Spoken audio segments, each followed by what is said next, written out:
Welcome to the Cooldown Room with your host, Skye Upshall, an F1 podcast where we talk all things Formula. Today, I am with a very special guest. I'm with Scarlett Archer. Scarlett, thank you so much for coming back onto my podcast. I had such a great time talking with you a few weeks ago about, well, everything to do with you and everything to do with F1. It was such fun. So I'm so pleased to have you back. How's your week been? I mean, it's been amazing. First of all, thank you for having me back. It's so exciting. But it's been a great week. So I did the Saudi Arabian commentating from a studio at Biggin Hill, and that was all very exciting. It was a good race, a nice Yeah. race for, second race of the season. And it feels great to be back doing it, and I'm excited for all the races that, are gonna come next. Absolutely, yeah. We're just starting off, aren't we? We finished round two, so we're looking on to like the rest of the year. And Yeah. the race was pretty good. We obviously had some pretty exciting things happen beforehand, which we Mhm. will obviously talk about in a minute. But of course, you were commentating on the Skye F1 Kids part of the F1, which I thought was amazing. It all looked incredible. How did you find it? What was like the best part for you? Well, I mean, I found it great. It's such like a nice team to work with. And I think having, younger people doing it makes it so fresh because, like the normal one, there's excitement there, but with the kids, it's like we just get like so excited about it. And like there's so many added things in with like the F1 kids. There's like all the like avatars that are there for like Uh, each of the drivers, and there's like celebrity cams. There was the camel camera at this one, which was so cool. There's like so many different things. It just makes it so exciting. But it's so nice to work with um other people that love Formula One and other people like young people who are interested to hopefully, inspire young people to get involved more. But it's so nice to be back doing it. Absolutely, yeah. It looks really cool because when you watch like the normal F1, it's great, it's fun, exciting, but particularly for someone coming into the sport, who's maybe new to the sport in particular, the F1, I think it can look quite boring. Like you just got a lot of times, you got a lot of like Yeah. murmur about things you may not understand. I absolutely love how Sky created the F1 Kids part because, as you say, you got all the avatars, and it just by having it for kids like made by kids, I love that Yeah. because like it makes me feel really engaged. And Yeah. And I a yeah. bug audience. I think it's fun, it's exciting, and you learn things as well. Like you guys kind of explain things really well, and it's quite. I know. I feel like like you end up learning together, which I kind of just love. Yeah. When I'm doing it, I learn things because like Zach knows so much about Formula One. And Mm. even like, while we're recording, if there's something that I don't understand, I can ask him about it because there's going to be so many people watching who don't understand. I remember the first time, like you watch Formula One when you're younger, but you don't really listen to it. So with the first time I actually started listening to it, I was like, what is going on? Like going around a chicane, blah, blah, blah, all this stuff. I was like, it's so confusing. And I can imagine if you're just trying to get into Formula One and you just get thrown and you start watching it, it can be quite confusing. So I Mhm. think it's great that there's somewhere that not even just kids can go. Like the amount of adults I've heard say that they prefer the younger one. But the thing that I think is good is that like there's the normal Formula One and the kids one. So if you want to see the normal one, then you can go watch it. But I think the kids one is just so much, it's like so fresh and so fun and so exciting because we do genuinely get so excited about everything that's going on, like I seeing love all the it. celebrities and everything. Oh, it looks awesome. And obviously well, this weekend you were commentating with Zach and Kai. And you get on well, do you, with them both? Yeah, I get on really well. I mean, it's nice to have like be working with other people like a similar age because usually people that like Formula One are a bit older. So I think it's good that, you've got like a little group of people who really like it. And we all have like our different strengths. So Mhm. like, Zach and Kai, they're go-karters. Like Zach is currently doing karting and I think Kai used to. So they've got a lot of like knowledge about what it's actually like to be The like car, on the yeah. track. Whereas I know about like watching, but then, Mhm. I like to talk a lot, so I guess that's helpful. Hey, So I all the think we all pros. like, yeah, I think we all work like really well together. So it's a nice mix, and it's really nice just being in like a commentating booth. You feel really professional, like your Yeah, headphones on, your microphone. It's all really exciting, it and then does you just look like that. realize though because like you're just sat down, but at the end of the race you're like, oh, So and it's tired. like you've just been sat there the whole time. There's people probably on their feet, doing pit stops, and I'm probably more tired than them. I'm like, oh, take the headphones off. You'll Well, just it's sleep on. brain. It's a big thing, you know, you're on like live TV and you've got to get everything right. And I was actually going to ask you about this. Like, I guess this thing comes with the pressure, but how prepared do you feel? Do you feel really prepared? And obviously, it does come with pressure, like the whole job, but do you feel quite relaxed in the space? I always find at the beginning, I'm quite, I don't like to say nervous, I like to say excited. Yeah, So I always get, but maybe a bit like a nervous, bit of excited at butterflies, the but beginning. they're a bit of Yeah, both. I feel like at the beginning because it is quite nerve-wracking thinking that it's in all these different countries, there's all kinds of people watching. But then you really like you get into it. But I do get a bit nervous at the beginning because it's like, start, you want to get it right. And also like I like to be really prepared. Like Yeah, if I have like a line to learn for something, like a script, I'll memorize that like over and over. I have it nailed. Like I could say it when I'm sleeping. But for like F1, you can't memorize what's going to happen because you don't yeah, know. It's so unpredictable. And I think I don't get nervous. Like I get excited because I really enjoy doing it. But it's like you just want to make sure that you're saying everything, that you're getting, everything right. But honestly, it's so relaxed. Like when I saw Pharrell Williams' gold teeth, I couldn't stop going on about them. Like there's things going on. I'm like, I really want some gold teeth. And Zach's like, Scarlett, Max Verstappen's blah blah blah blah. And then blah blah. And I'm like, yeah, but he's got gold teeth. And I was like, I remember I wasn't even looking at the race at one point. I was like, imagine if Colin the Camel got gold teeth and they're like, Oliver Bearman's in seventh. And I was like, oh, he is. I forgot we're on TV. Like you just it's so yeah. fun and it's such like a nice environment to be and like to work in that you kind of forget what you're doing. Yeah, yeah. Oh, that's so nice though, because I guess that's just because you just feel comfortable, like in Yeah. your own skin, and you're kind of you feel prepared enough to just like not stress about it. Because I think the worst thing would be if you end up like stressing and then you start mumbling things and like Yeah. overdoing it because you have no idea. Something that I was really impressed with and I wanted to ask you about, when you guys come on and tell us as the viewers like who's in which grid spot, like what did I say? Grid spots. I thought it was really professional how you went from each of the past like people, like each one of you, and said, Max Verstappen's on par with, Sergio Perez, blah blah blah. I just thought that was really cool. Do you do that like live or do you record that separately? So it's all live. Like all parts of the commentating are live. But what we have is so when we're in the bigger studio, we have like the screen with the race on, and then Mhm. we have like a screen on the side with like times, like fastest lap and things.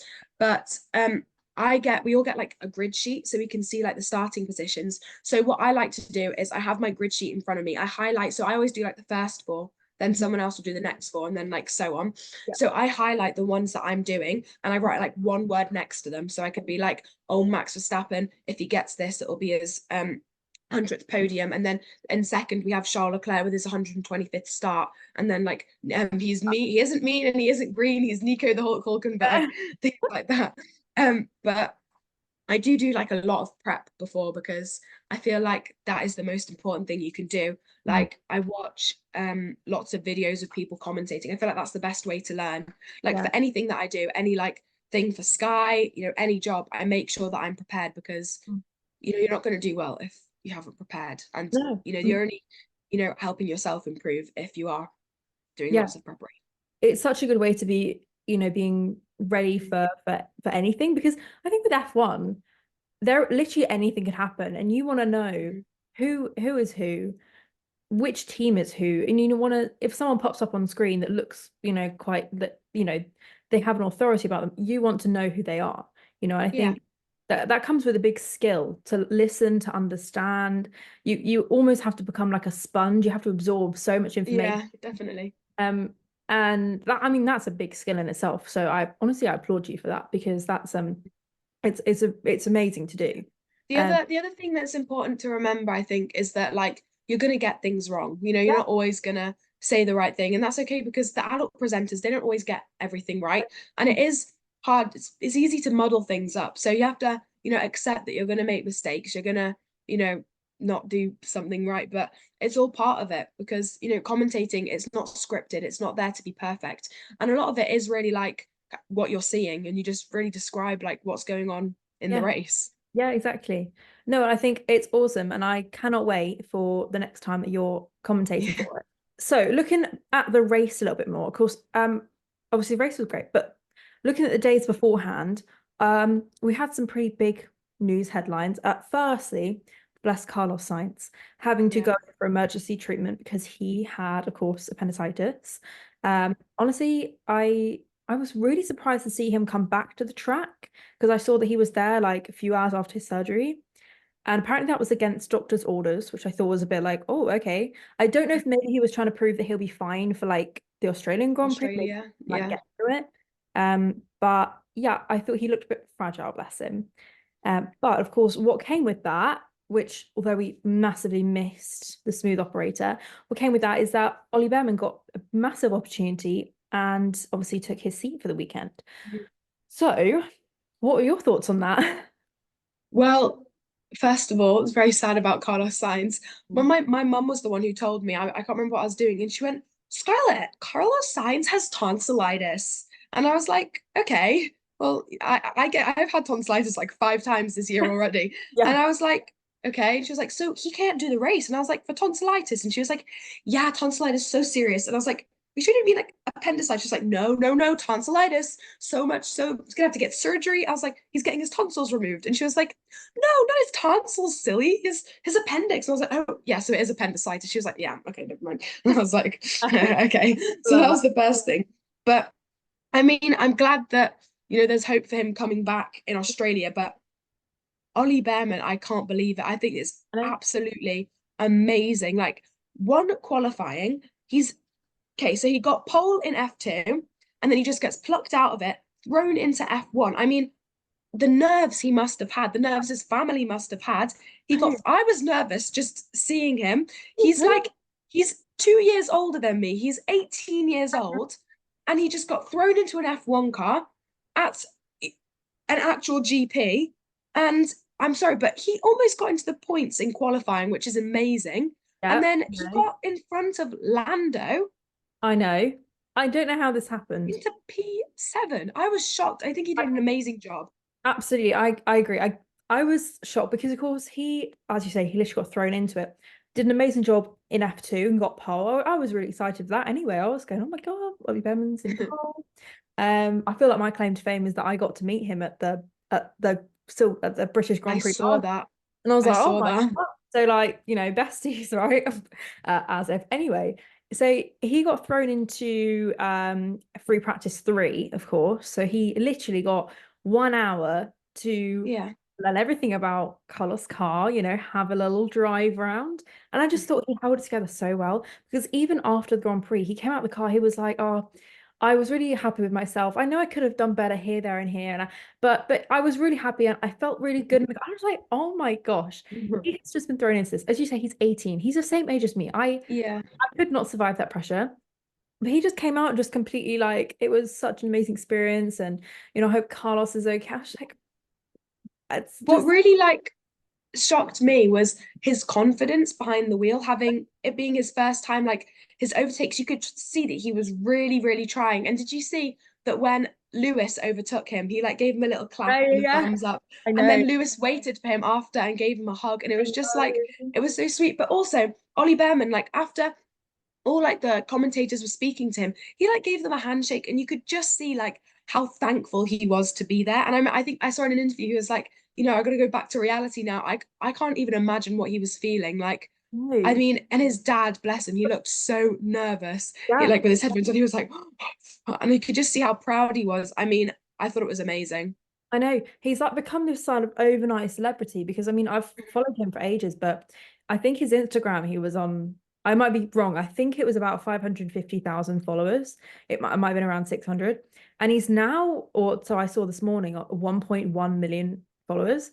So he's So gained he's like like doubled. yeah, and I'm like this dude has literally become the celebrity of F1 in overnight because of course yeah next Yeah. week he's getting all this press conference and I did think he just seemed to have so much time. I felt like that to be honest when I met him for the very brief time I did.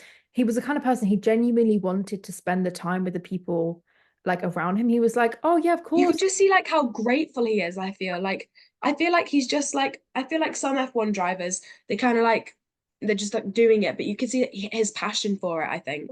Yeah, no, exactly. I was so beyond impressed, and I would be really surprised if he didn't get an F1 seat Mhm. next year. Him The- and Liam. Liam Lawson, I know. Yeah, Liam deserves it massively. I mean, he raced, what was it, 5 times last year in replacement Yeah, for Ricardo when he broke part of his hand. But they are both I think the future of F1, the future I champion. definitely agree. Um, and yeah, Ollie Bearman really, really impressed me. So I look forward to the future, and I hope he Yeah. gets more runs, in free practice with hmm Haas, with Ferrari, and maybe a couple other teams too. I'd like to see him just, I don't know, have a little bit of trial around the teams. Um, Yeah. I think I'd love to see him F1, but I think he could do better than Haas because he could well get offered a seat in Haas for next year. But I think what would be amazing if he got something a little bit better than Haas. Yeah. Maybe, but I don't know. I don't There's a know. seat at Mercedes, who knows? Imagine that would be pretty cool, wouldn't Lewis, is a brilliant F1 driver. He's won so many things, and Ollie Bearman managed to end higher. It's such an achievement. Like he didn't have anything to prove. He had it? one shot to go in there and, do his best, and he did it. I feel like he gave it everything. You could just like feel his confidence, and it's like, I mean, I'm not an F1 driver. I couldn't do that. But like, I'd be terrified. No. Like, he'd never driven an F1 car before. He got thrown into it. And, he's getting in front of all these, incredible drivers. And he didn't have anything to prove, but he proved himself. It's just amazing. I know. I think he was in a really good car, which obviously helped him. But I think you'd be quite, I don't know, you wouldn't know the sport very well if you said it was all the car Mhm. because you cannot possibly, even if Yeah. even if he was in the Red Bull, there was no chance that he was just going to go and win just because he's in the Red hmm Bull. Like, not Yeah. easily come last. hmm But even just by putting it in the wall. I mean, Yeah. that takes a lot of experience to be on a street track and control it like he did. So hmm yeah, amazing. Yeah. Incredible. I was I very think it was incredible because I mean a lot of it, the car is obviously an important part and Red Bull have an amazing car. But if you're not a good driver and if you don't understand the car, which Oliver Bearman, he didn't have much time to understand the car because each car's different and you have to act a different way with every single one. And he didn't have time to do that. But one bit that I did think was amazing, he pushed so hard to get past Sonoda. And I was just like, I felt proud. Like I don't know him, but I feel like every person from every team was proud of him. you Like know, you could just see like everyone congratulating him. It didn't matter, who they were. He just seems so happy and thankful. He's like a little like puppy. actually, and I'm sure you saw his dad, of course, on the Mhm. screen, looking worried, proud, excited, Yeah. scared, everything, all at Mhm. once. I just thought was really sweet. So yeah, anyway, I hope to see him doing more exciting things soon and obviously doing well in F2, of course. But I guess that moves us on to, well, we'll talk a little bit about the race winner, obviously. Max Verstappen, he took his 100th podium this weekend and he did it with class, as he always does. Smooth all the way from, well, he actually didn't lead the race from start to finish, did he? Lando Norris led the race for a few laps. But he did amazingly. I mean, that car is just Mhm. out of everyone's league, I I think. feel like he just knows it so well. Like he always drives so smoothly and Yeah. like so he's not aggressive. He just he's just like there zooming. He's like elegant, graceful, just stays like once he's at the front, he's at the front. You know what I mean? I actually forgot about him. I was looking and then I was like, wait. And then I looked ahead and I was like, oh, Max Verstappen's there. I completely forgot about him. He's just zooming ahead. You know, He was great. I do that as well because, of course, you don't see him because he's just so far ahead. I think the gap was six or so seconds. So it wasn't as much as Mhm, the Bahrain Grand Prix, but mhm, yeah, he's just amazing. And actually, Sergio did a really good race as well. mhm. I thought I was very happy, to be honest. The two Red Bulls, they did really well, and they deserved the top spots because they drove amazingly. I I still always feel like I always feel like Red Bull's like one step ahead. Like their cars, they never really needs any tweaks, does it? Because they always seem like they're just one step ahead, and then everyone kind of catches up and they're ahead. But you never really notice when they've made the tweaks because they just do everything so smoothly and like so quick. I don't know how they do that. It's I think Adrian Newey has a part of playing that, doesn't there? But there's been so much drama with the Red Bull team, Christian, Matt, Yeah.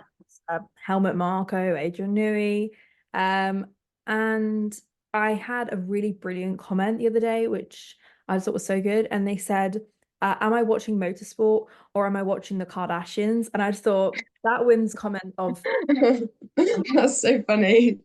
because it's just been chaos. There's been so much It going on. has.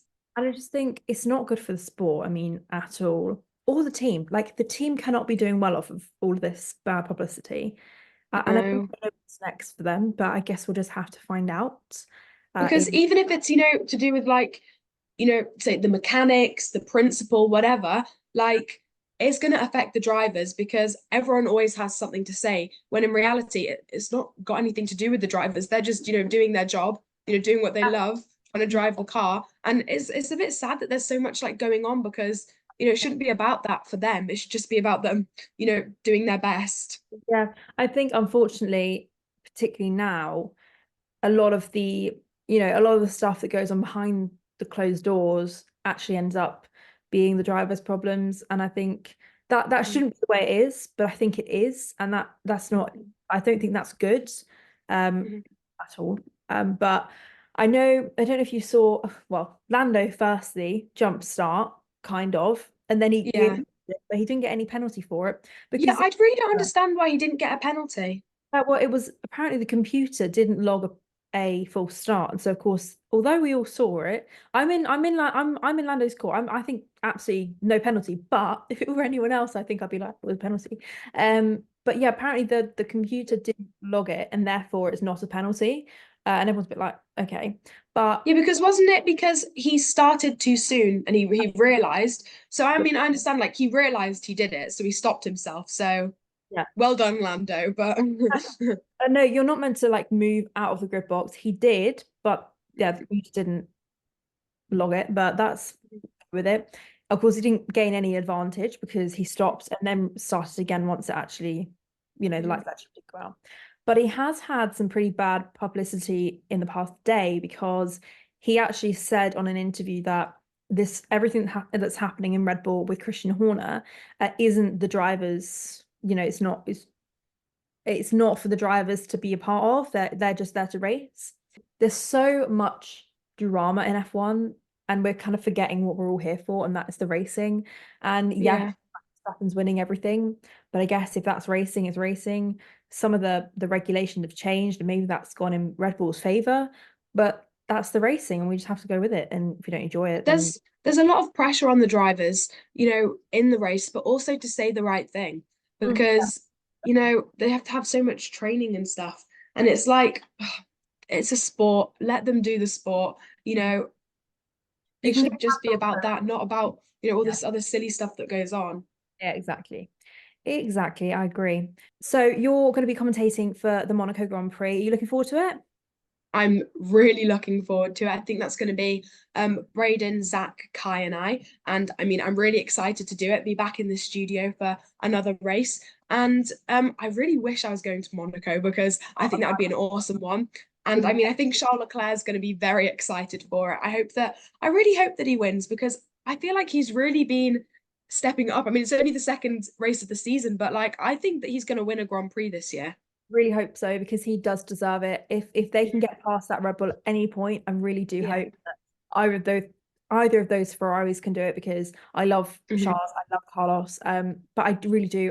I'm hoping for a good race for him in Monaco because he Uh-huh. sometimes doesn't have the best experience there. So I think there's a lot of pressure on his shoulders, but I will be hoping. So definitely Mhm. I give you all the best of luck for that one as well because I will be Mhm. watching all very excited. It'll be good. You've got a bit of time to plan ahead of that so you can get prepared, do a bit of learning of all the information that you need. It's quite a historic track, Yes. so you need Mhm. to have your learning hat on, I think. Yeah. But That's the thing I like about commentating is that like I can make notes and then because a lot of it is off camera, if there's anything like a fact about the track that I might want to remember, I can jot it down and just have it there, to look at. So it's not like, I just have to remember absolutely everything. no, I mean, no, just obviously I can't predict what's going to happen, but I can have things which, all the makes facts. it feel really relaxed. Yeah, exactly. You can just feel prepared in your own little. Yeah. But anyway, I think that that's everything. I really appreciate you coming back onto the podcast, Scarlett, and thank you. And I really hope to speak to you very soon. Good luck with everything, and yeah. Thank you. Thank you so much for having me. It's been great. And honestly, I'll say it again, I love this podcast. It's such a great place to go. And everything is just like, I'm just scrolling and I see it and it's like it makes sense, but you're not talking down to me. And it's explained in such a nice way. So thank you for having me. And hopefully after the Monaco Grand Prix, we can chat again. Definitely. That's so kind of you, and I'll speak to you really soon.